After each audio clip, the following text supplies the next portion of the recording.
Hi guys, good morning sa inyong lahat guys. Happy New Year nga pala guys. Ito naman ang pobreng vlogger guys, Justin the Adventure guys. Sa napakasayo, sayo kay sa kabuntagon nakamata guys. Oh, tingnan niyo sayo kayo. Kasi nga wala po kasi kaming mainom na tubig guys kasi maaga talaga akong nagising kasi para mag-igib ng tubig guys. Dito sa kapitbahay po kasi namin guys, mayroon talaga ditong puso na napakasarap inumin yung tubig nila guys. Dito talaga kami guys, hindi na ako bumibili ng mineral guys kasi mga lang kasi talaga kami, mga pampuso lang. Dito kami nag-iigib guys. Dito talaga addict na addict po talaga ako dito sa tubig na to guys. Grabe, ang sarap po kasi ng tubig nila dito guys eh. O malapit lang po ito sa kalsada guys. Napakalamig ng nito guys. Pag tinitikman nyo, napakalamig guys. Grabe, ang sarap ng tubig puso na to guys. Dito po sa kapitbahay namin guys. Tikman ko nga guys. Wow. Tingnan nyo. Wow. Grabe talaga, ang sarap. Wow. Ang sarap talaga ng puso na to guys. Dito talaga ako nag-iigib guys. Masarap pa yata ito sa mineral water guys. Grabe.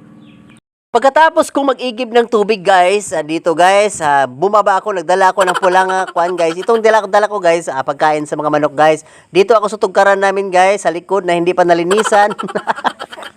Hindi pa talaga nalinisan guys. Dito ako magpakain ng manok guys. Pag marinig nila ang kurok-kurok ko guys, kurok-kurok ko, yan, lalapit na talaga sila yan kaagad guys. Kasi alam nila magpapakainin ko guys. Konti-konti pa nga wala pa kasi yung iba eh. Marami-rami din yung mga manok ko guys. Siguro mga halos 40 na to. Mga 40 na siguro to. Mga maliliit pa yung iba guys. Yung iba kinukurong ko pa lang yung iba. Tapos yung iba naman pinakawalan ko kasi mabilis kasi sila guys dumami pag pinakawalan. Mayroon ako dito guys na 4 na laki. Kasi marami kasi akong bay guys. Nagparami talaga ako ng bay guys para mabilis mangitlog ang mga manok. Meron ako mga mistiso, huluano na may halo-halong kabir guys. Malaki talaga para hindi lugi sa binta. Ito na guys ang aking mga alagang manok guys. Kung may mga Bisaya ako na manok guys, ito naman. Meron naman akong mistiso na manok. Ito, tingnan nyo guys, sobrang tapang, ang hirap pakainin guys. Binigyan kasi ako sa customer ko guys, napapasalamat po ako sa kanya na binigyan niya ako kasi gusto ko yung mga manok niya guys, laging nananalo, maliit pa to sa akin guys eh.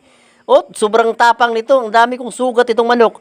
Manok na to, ito yung tinatawag guys na balaw sa Bisaya o bakiki. Bulig pala ito sa Tagalog guys. Kinokondisyon ko to guys para sa darating na pista guys. Ito naman guys, ang puti ko na mungaan, inahin. Ay, salamat, namisa na siya guys. Mga pagpamisa niya guys, mga pila kabok-kabok itlog ani guys. Mga na siguro to guys, mga kapito na to siya namisa guys. Karaan na po talaga ito guys. Ito yung mga piso niya guys, maliit pa. Namisa, mga birong kabisaya lang to siya guys. Ito yung mga malalaki na mga lahi niya guys. Yung mga kanina ginabud-aburan ko guys, malaki-laki. Ito yung mga lahi niya guys. Ipakita ko naman sa inyo guys ang pugaran ko guys. Ang pangit talagang pagkagawa guys. Tingnan nyo guys, ang pangit ng pagkagawa. Pero ito pala ang hilig ng mga manok guys. Tingnan nyo guys, may nangingitlog dito. Yung iba dito guys na nililiman na. Ito yung guys. Ito yung mga gusto ng mga manok talaga itlogan guys. Kasi parang komportable sila ba? Parang ang ganda ng nila, yung pagingitlog nila kahit ang sobrang pangit ng pagkagawa. Tingnan nyo guys ang pagkagawa na yan guys. Parang nakatriangle. Dapat kasi lingin-lingin yan guys eh. Gilantaw naman po na ako diri guys ang baboy nga puti.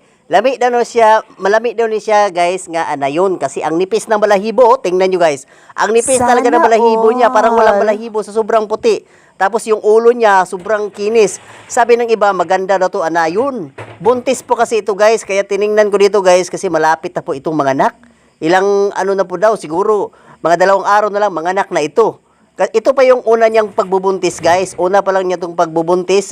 Siguro nasa mga 8 o 9 ang anak nito. Kasi kasagaran kasi guys na unang pagbubuntis. Hindi umaabot ng 10. 8 lang at 7. Ganyan talaga ang mga unang buntis guys.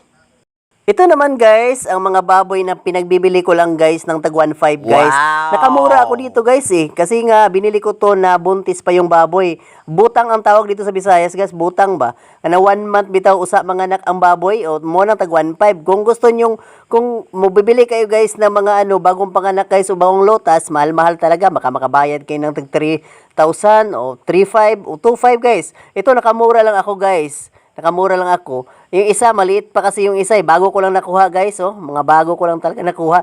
Pinili ko po talaga itong puti para kintab na kintab guys. Itong isa, malaki-laki na. So guys, ito lang muna yung video ko guys. Sana magustuhan nyo. Pa-subscribe naman sa akin channel guys. Pa-follow naman din guys sa akong Justin Adventure sa follow feeds ko guys. Maraming salamat guys. God bless.